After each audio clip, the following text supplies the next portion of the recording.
story I'm about to tell you guys was inspired by my pastor at church, Pastor Ryan. You know who you are, but where this story starts and how this video was inspired was from a great pastor and all but not the best at snake ID or identification for short.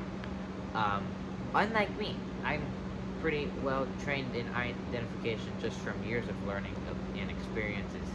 Anywho, me and him were chatting in the church parking lot the other day, and prior to that, on a Wednesday, they were walking a dog at night, and he came across a copperhead that was literally 2 feet away from like where me and him were sitting outside, and he had encountered a copperhead. So that means instinct kicks in, right?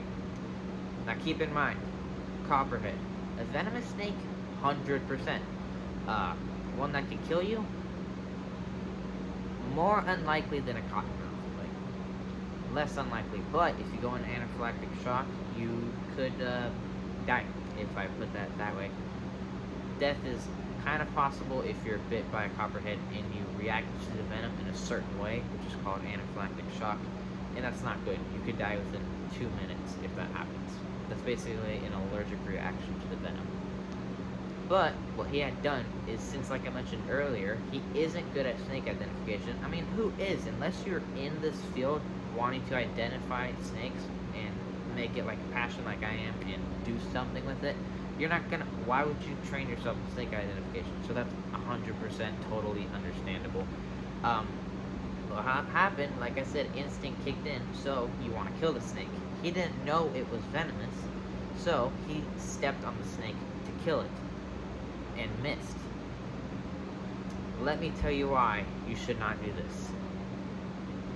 If you ever try to attempt to step on a venomous snake or do anything of the sort and say you even don't think it's a venomous snake, I would not advise doing such actions, because if you try to step on the wrong venomous snake and it does bite you, that could be the end of your life because you made one poor decision. So let that sink in for a minute. That could be the end of your life because you made one bad decision to step on a snake.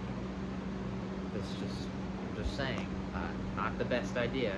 I would, if I were you, if I were to see a snake, honestly, I don't really have fear of snakes anymore because I've learned and know what to do around them. But like I said, the wrong snake you step on and you could be gone just like that. Anyway. But, like I said, he stepped on the snake not to play around with it, but to kill the snake. He wanted this thing dead. I mean, snakes are not a good stigma around the world anyway, so, he wanted to kill the snake.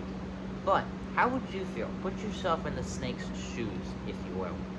Act like you're the snake. Some random guy comes up to you and tries to step on you to kill you.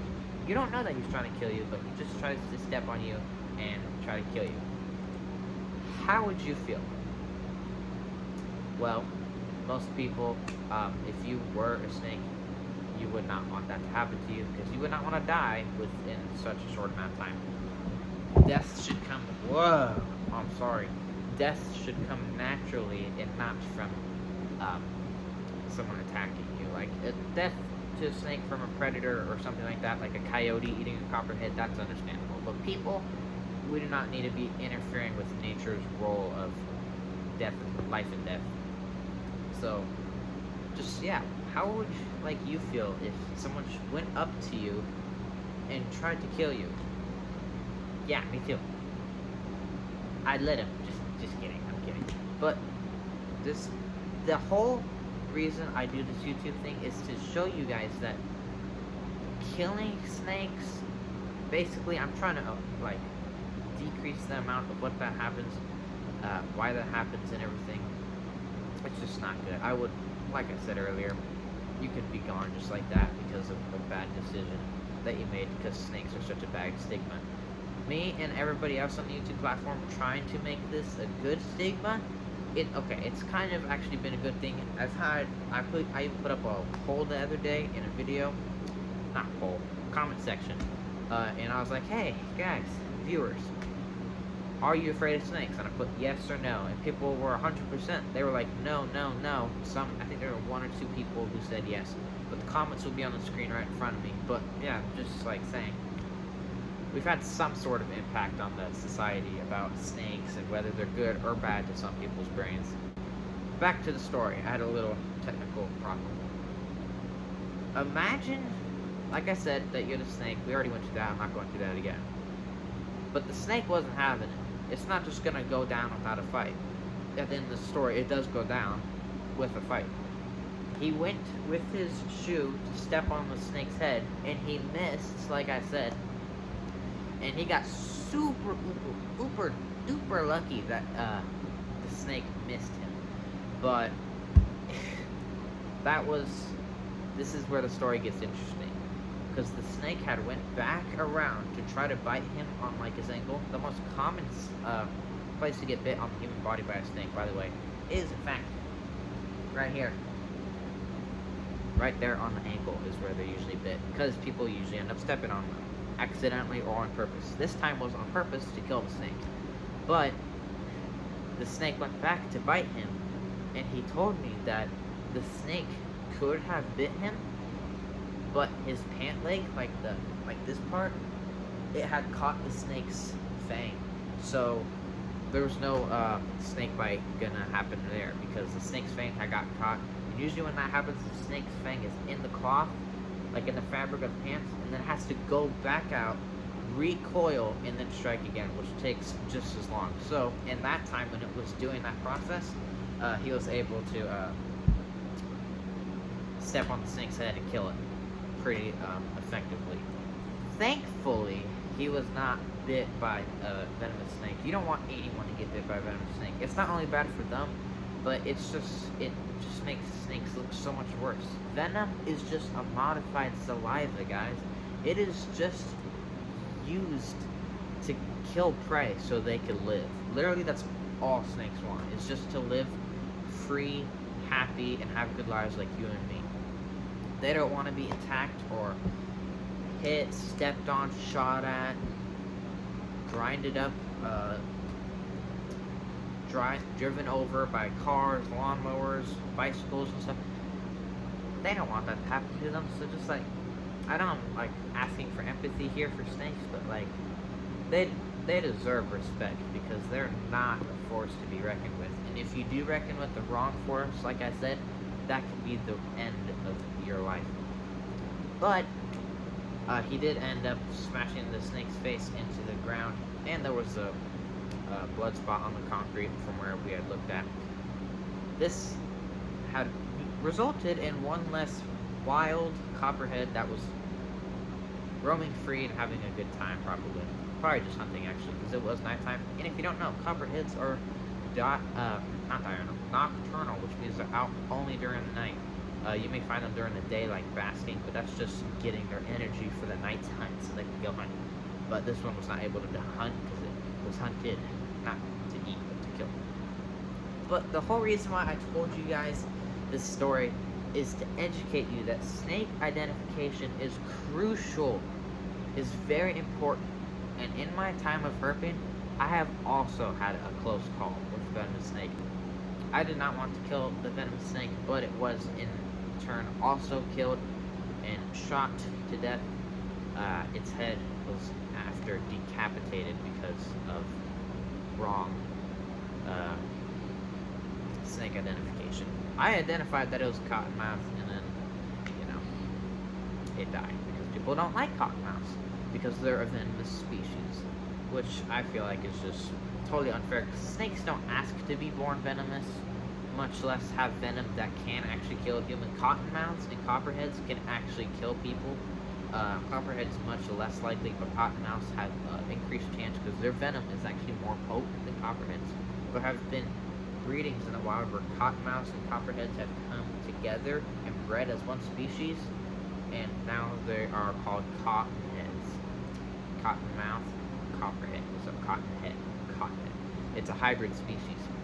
And a more dangerous snake than cottonmouth is, which has a higher kill percentage, like I just said, than a copperhead. But that's irrelevant. Snake identification is super important. So here is how to identify the copperhead snake. By the way, this only works for the United States of America, North America, because that's the only place where copperheads live. They also live in Australia, but it's a totally different species, and it's an elapid. So this one's a viper. This is a lot more different type of venom than the other one. But yeah, this only works for North America species, by the way. And there's only a couple types of copperhead species that live in the United States. But besides that whole story, this was a journey. And I want to tell you guys, because you clicked on this video on copperhead identification, of course, but now how to identify the copperhead snake. Okay, so identification of the copperhead snake is one of the most easiest ones in the whole world, I've found, actually. All you have to do is, if you live in the United States, well, here's another way. If you see any snakes, don't mess with them. If you don't want to know what a snake is, leave it alone. It would much rather be left alone. You would rather not go to the hospital because of a snake bite. I'm sure of it, because no one wants to get bit by a venomous snake. And let me just say, snake bites are not good. Unless it's non-venomous, then it's nothing to worry about. But the whole point of this video was down to lead to copperhead snake identification. It was inspired by Pastor Ryan, which is a good person, but just a wrong perspective on why copperhead snakes are not good. Which, in my opinion, they actually are really good for the environment. And I'm just not saying that because other people say it. I'm saying that because that is facts. That is true. Copperhead snakes, hold up. I'm going to pull up an amazing statistic for you guys right here really quick on my computer. I'm sorry if this video is going all over the place, but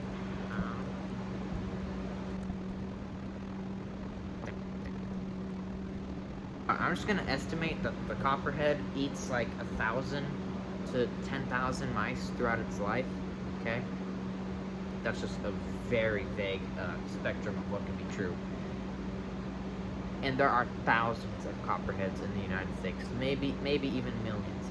But my point is that if one snake eats that many, and then there's thousands, hundreds of thousands, if not millions, and then there's other species, imagine how much less rodents are in your house, and other species, specifically rodents though, like mice and rats and all of that, are not in your house because of snakes. People don't look at it like that, but that's actually true. They are really good at pest control. You may think one snake, oh, that only eats like 3 mice per month, or 2 big rats.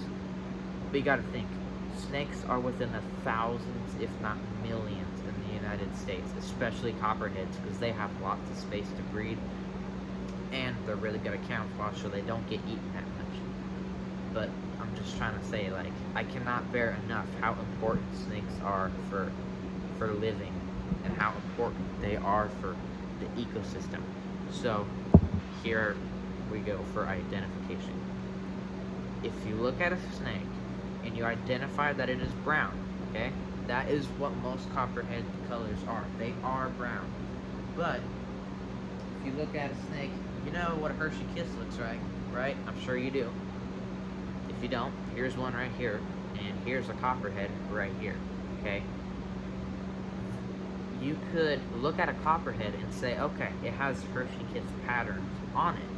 So no other snake really has that pattern in the United States. So copperhead is the only one that has that pattern, which means you could use that to narrow down that the snake that you're looking at is indeed a copperhead. So that's what you could use to identify it, is actually look for the Hershey Kiss pattern along the side of the snake. So that's basically how you identify it, and also if it has a triangular shaped head. But if you want to know how to identify venomous snakes, I already made a video on that, so you guys could just go watch that right here. But if you want to see that video, you can go look at it. That's basically all I have for you guys today. That's the first story I've actually told of somebody else that's had a close call. I've also had a close call with a venomous snake. I don't know if I'll make a video on that or not. I think I actually already have. No, my top 3 closest calls. I've made a video on that too right here, if you want to watch that. And the snake is in there. But that's all I have for you guys today. I just thought I'd make that because it was really inspiring to hear someone else's perspective of that story. that I've not really heard much from other people is like their experiences with venomous snakes. I've just heard in general, like what people have just heard of by word of mouth from other people, not someone directly telling me, that's the first time someone's actually told me of their experience.